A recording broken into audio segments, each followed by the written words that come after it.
Alors pourquoi ai-je souhaité contribuer à la création de ce premier colloque sur l'énergie positive accessible à tous? Eh bien tout simplement pour débattre autrement, croiser des regards d'horizons différents, au travers des prismes politiques, sociologiques, philosophiques, d'expertise du monde du bâtiment, de la science, de la prospective.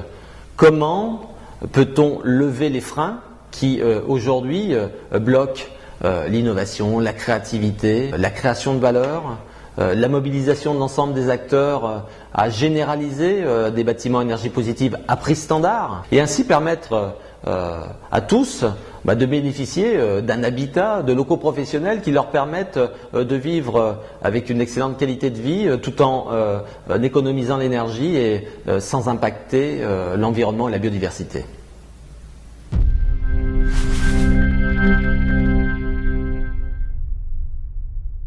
C'est donc à Dijon que s'est tenu, symboliquement à 2 pas de la Tour Elitis, le premier colloque national sur l'énergie positive accessible à tous.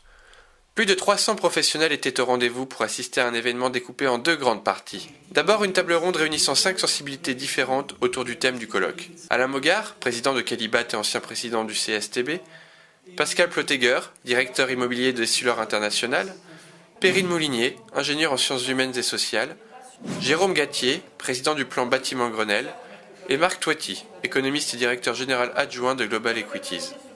Cette table ronde, occasion de nombreux dialogues dénués de langue de bois entre les protagonistes, fut également l'occasion pour le public d'intervenir sur l'écran principal directement via leur téléphone, installant un véritable échange entre les membres de la table ronde et la salle. En seconde partie, Joël Leronnet, biologiste et prospectiviste, s'est installé dans le fauteuil de l'interviewé où, à travers un dialogue avec la journaliste Emmanuelle Dancourt, puis avec la salle, il a évoqué de nombreuses problématiques et solutions liées à l'énergie positive. On parle encore en France beaucoup trop en termes de filières.